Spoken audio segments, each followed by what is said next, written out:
2024년 1학기 중간고사 개원중 내신반 소개를 맡은 저는 강사 윤진입니다. 네, 먼저 우리 개원중 내신을 한마디로 정의를 해보자면 다재다능해야 한다라고 볼 수가 있는데, 일단 충실한 독해력이 꼭 있어야 하고요. 그리고 기본적인 문법 지식, 그러니까 1학년 수준의 기본적 문법 지식 꼭 필요하다라고 정리할 수가 있겠습니다. 일단 영역별로 내신 특징 다시 정리를 해보면, 일단은 이제 듣기 혹은 대화 스크립트를 먼저 얘기를 해보면 유형은 크게 3개예요. 순서 배열, 그리고 주요 표현 빈칸, 그리고 A-B 연결, 이런 식으로 이제 출제가 되는데, 순서 배열 같은 경우에는 굉장히 촘촘하게 나와요. 그냥 뭐 한 3개, 4개만 배열하는 게 아니라 7개, 8개 이렇게 배열하는 것들도 나오기 때문에 전체 내용이나 흐름은 이제 끝까지 학습을 다 해주셔야 되고요. 그 다음에 주요 표현 같은 경우에는 다음 중 빈칸에 들어갈 수 없는 표현은 이런 것들이 자주 나오기 때문에 그냥 그 안에 있던 주요 표현 말고 바꿔 쓸 수 있는 표현까지 전부 암기해 주셔야 되고,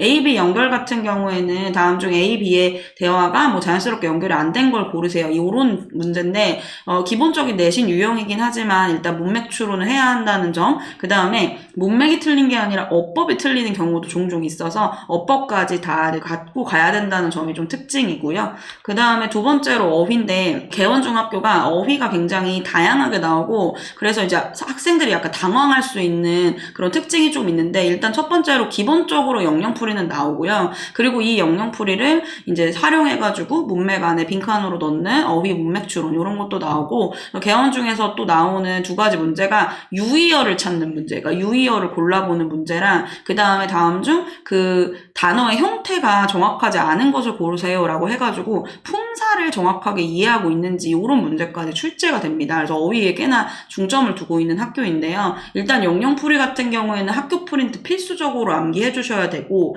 그 다음에 예문을 활용해서 그 안에 문맥 안에 어떤 단어가 들어가야 되는지 이런 것들 꼭 암기해 주셔야 되고요. 그 다음에 유의어도 같이 이제 묶어가지고 암기해 주는 건 당연하고, 그 다음에 품사인데 그 품사를 바꾸는 전미사들 있잖아요. 뭐 근데 아이브가 붙으면 형용사라든지 이런 식의 학습을 같이 가지고 가줘야 되는 것이 이제 개원중 특징이라고 할 수 있고요.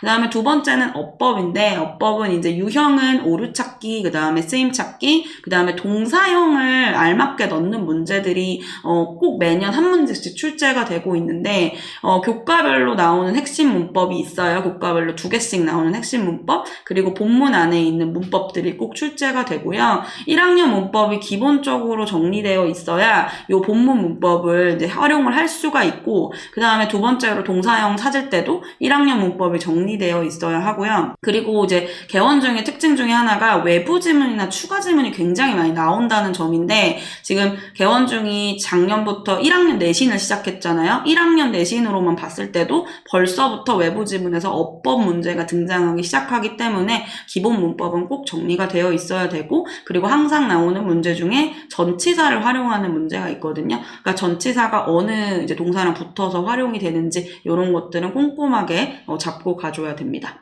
그 다음 세 번째로 독해인데, 독해는 내용일치, 그리고 문장 삽입, 무관문, 제목 추론, 요런 유형들이 나와요. 기본적으로는 내용일치가 많이 나오기 때문에 내용 이해는 충실하게 가지고 가야 되고, 그리고 이제 개원 중에서 수능형 문제가 굉장히 다수 출제되는데, 작년에는 수능형 문제가 문장 삽입 정도만 나왔어요. 그런데 그 재작년, 이제 2022년에는 문장 삽입, 무관문, 제목 추론, 심경 추론까지 수능형 문제가 굉장히 다양하게 출제되었고, 요게 이제 뭐 선생님들이 바뀌면서 다시 재등장할 수도 있기 때문에 수능형으로 많이 연습해놔야 되고요. 아까 말씀드렸듯이 외부 지문이나 추가 지문을 굉장히 많이 다루는 게 개원중학교 특징입니다. 그래서 기본적으로 독해력을 좀 가지고 있어야 되는 게, 추가 지문을 학교 프린터로 제시해 주실 수도 있지만 개원중 작년 1학년 내신 같은 경우에는 전혀 제시되지 않았던 외부 지문이 등장하는 경우도 있었기 때문에 기본적으로 독해력 갖고 있어야 되고, 그리고 어휘추론 문제가 이런 외부 지문에서 자주 등장해요. 그래서 어휘추론 좀 특별하게 좀 대비를 해주셔야 됩니다. 그리고 서술형인데 서술형은 유형은 조건 영작으로 하나로 통일인데요.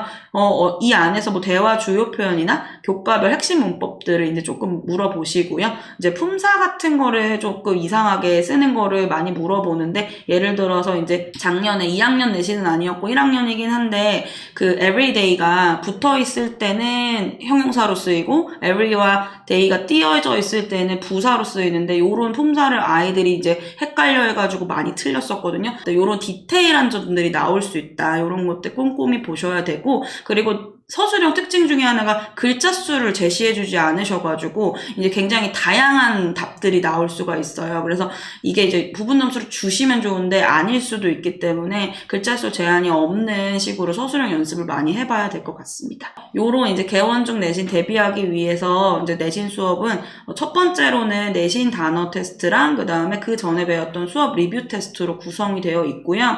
수업이 거듭될수록 누적돼서 테스트가 진행이 되고, 리뷰 테스트는 그 전에 수업에서 배웠던 내용들 누적으로 복습할 수 있게끔 테스트 진행할 거고요. 그리고 이어서 교과서 독해, 그리고 문법, 학교 프린트, 뭐 외부 지문 이런 것들 본 수업에서 강의 들어가고, 본 수업에서 이렇게 강의하면서 그 전에 했던 것들도 다 누적해서 학습한다고 보시면 되고요. 그리고 이어서 이제 본문이나 추가 지문들, 사실 통문장 암기가 안 되면 굉장히 어려운 이제 막 세부적인 것들 많이 나오기 때문에 통문장 암기 진행할 거고, 그 다음에 학교별로 개원 중에서 나올 법한 예상 문제 풀이까지 해서 본 수업이 진행되고, 그리고 본 수업 이후에 조금 암기가 부족했거나 아니면 이해가 부족했던 학생들 관리해주는 후관리 시스템이 있을 거고요. 만약에 이 후관리에서도 조금 미진했다 하는 친구들은 주말에 스파르타 클리닉 불러서 마지막까지 확인해서 이제 진행하려고 하고요. 개원 중 내신 수업 일정은 이렇게 되는데, 우리 월요일, 금요일, 화요일, 목요일 다 7시 반부터 10시까지 이제 2시간 반 정도 구성이 되는데, 우리 개원 중이 이제 내신이 조금 빨라서 6번 본 수업하고 그 다음에 직전 보강 1번 이렇게 진행을 하고요. 일요일에 주말반이 개설이 되는데, 일요일에 이제 2시부터 6시까지 4시간 수업하고 3번 수업하고 1번 직전 보강하는 일정으로 구성이 됩니다. 개원 중 내신 같은 경우에 제가 다재다능해야 한다 이런 얘기를 했는데 되게 쉽지 않은 학교 중에 하나예요. 우리 친구도 자원이 좋아서 점수 잘 나오기는 하지만 그래도 내신 유형 자체가 어려운 학교이고, 그리고 또 1학년 내신을 진행했었기 때문에 거기서 이제 얻어오신 데이터들이 있어서 아마 작년 시험보다 조금 더 어렵게 나오지 않을까 하는 예측이 있거든요. 그래서 저랑 같이 내신 수업 진행하면서 꼼꼼하게 이제 점검해서 내신 A등급으로 갈 수 있었으면 좋겠습니다. 감사합니다.